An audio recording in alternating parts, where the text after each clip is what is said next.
Episode 5।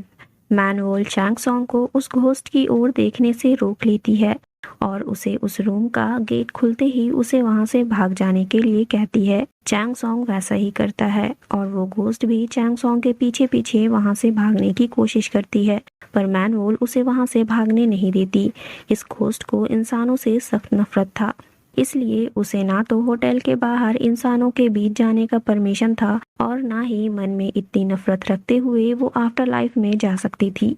इसलिए वो एक तरह से इस होटल रूम में कैद थी। इस घोस्ट को पता था कि वो मैनुअल से नहीं जीत सकती, इसलिए वो चुपचाप अलमारी में वापस चली जाती है और मैनुअल की आवाज में चैंग सॉन्ग को बुलाती है। मैनुअल को लगता है कि चैंग सॉन्ग जैसा डरपोक है वो इस रूम में वापस नहीं आएगा, पर मैनुअल गलत थी। चैंग सॉन्ग मैनुअल के लिए आ जाता है और गेट खुलते ही उस घोस्ट को वहां से भागने का मौका मिल जाता है। हालांकि चैंग सॉन्ग उस घोस्ट की एक झलक देख लेता है, पर वो पागल नहीं होता। ये बात मैनुअल के लिए अजीब थी। अब क्योंकि चैंग सॉन्ग पागल नहीं हुआ था तो यूना को मैनेजर का जॉब ऑफर करने का कोई कारण नहीं था, इसलिए मिस्टर किम जूंग को यूना को लाने से मैसेज कर मना करते हैं, जो कि यूना के स्कूल उसे लाने के लिए ही गया हुआ था। यूना के स्कूल में ये अफवाह थी कि सूजन की आत्मा ने यूना की बॉडी को पोसेस कर लिया है। ये बात थी तो सच ही, इसलिए कुछ लड़कियां ये टेस्ट करने के लिए यूना को सूजन के नाम से पुकारती है, जिसे यूना सुन पीछे मुड़ उनकी तरफ देखती है और तभी उसे रियलाइज होता है कि अब वो सूजन नहीं यूना है। तो वो वापस मुड़ सीढ़ियों से उतरने लगती है, पर तभी वो डिसबैलेंस हो गिरने वाली थी, पर जूंग उसे बचा लेता है, जिसे यूना तो देख पा रही थी पर वो लड़कियां नहीं। उन्हें यूना हवा में लटकती हुई दिखाई दे रही थी, इसलिए वो लोग डर कर वहां से भाग जाती हैं। और अब यहाँ जूंग यूना को अपना इंट्रोडक्शन देता है और तभी उसे मिस्टर किम का मैसेज रिसीव होता है।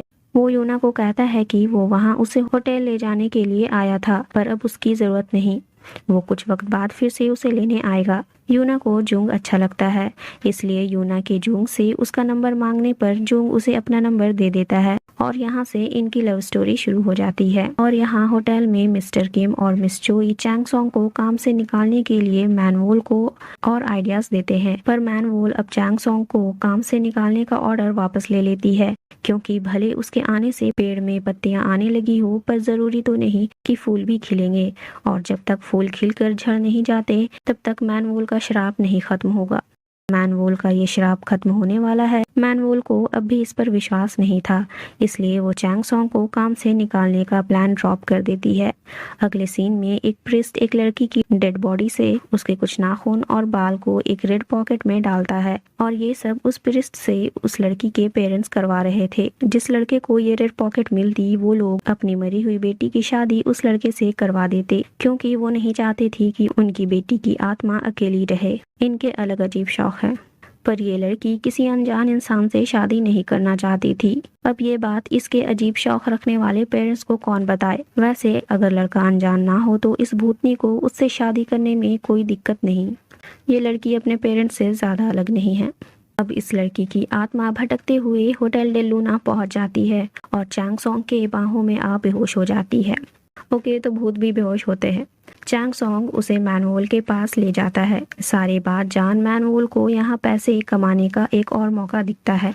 अब वो उस भूत की शादी अपने होटल में करवाएगी, ताकि वो जितने हो सके उतने पैसे उसके पेरेंट्स से फीस की तौर पर ले सके। साथ ही मैनुअल उस घोस्ट को चैंग सॉन्ग के करीब देख जेलस भी फील कर रही थी। मैनुअल शादी की तैयारियों में जोरों शोरों से लग जाती है। मैनुअल के पूछने पर कि चैंग सॉन्ग कहाँ है, जूंग बताता है कि वो उस रेड पॉकेट को ढूंढकर उस घोस्ट के पेरेंट्स को लौटा उन्हें समझाना चाहता है कि उनकी बेटी किसी अजनबी से शादी नहीं करना चाहती, पर अगर वो पॉकेट पहले चैंग सॉन्ग को मिल जाता तो वो ही दूल्हा बन जाता।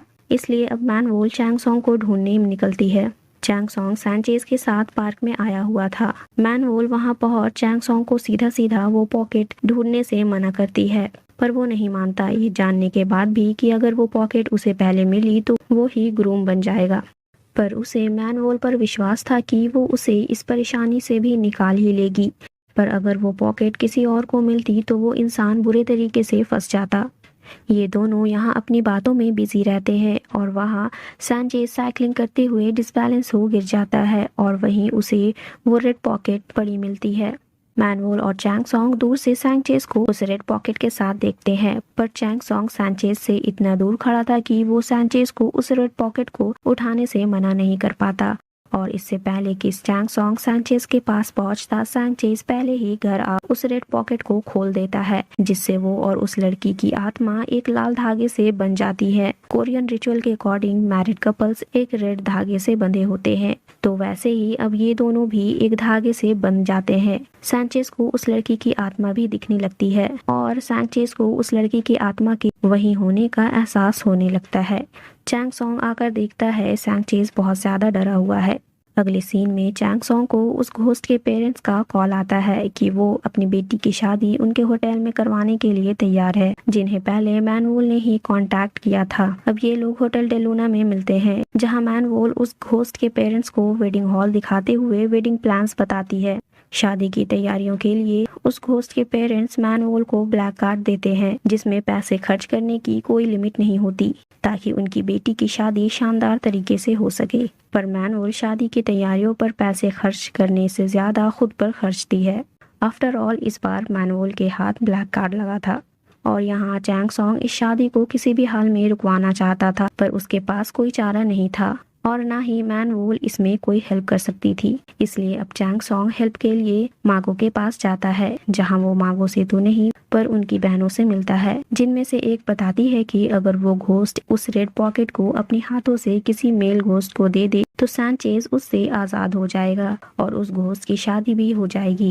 ये आइडिया चैंग सॉन्ग को पसंद आता है, इसलिए अब वो होटल में रुके सारे अनमैरिड मेल घोस्ट को इकट्ठा करता है और उस दुल्हन घोस्ट को रेड पॉकेट दे कहता है, तुम्हें इनमें से जो पसंद है उसे ये पॉकेट दे दो। बहुत सोचने के बाद वो घोस्ट वो रेड पॉकेट चैंग सॉन्ग को दे उसे वो पॉकेट ले लेने के लिए कहती है, क्योंकि वो आफ्टर लाइफ में अब अकेली जाना चाहती थी और अगर वो किसी जिंदा इंसान से शादी करती है तो वो अकेले आफ्टर लाइफ में जा पाएगी। और चैंग सॉन्ग अगर उससे वो पॉकेट लेने से मना करता तो वो घोस्ट सैंचेज का पीछा नहीं छोड़ती, इसलिए चैंग सॉन्ग अपने दोस्त को बचाने के लिए उस घोस्ट से शादी के लिए तैयार हो जाता है।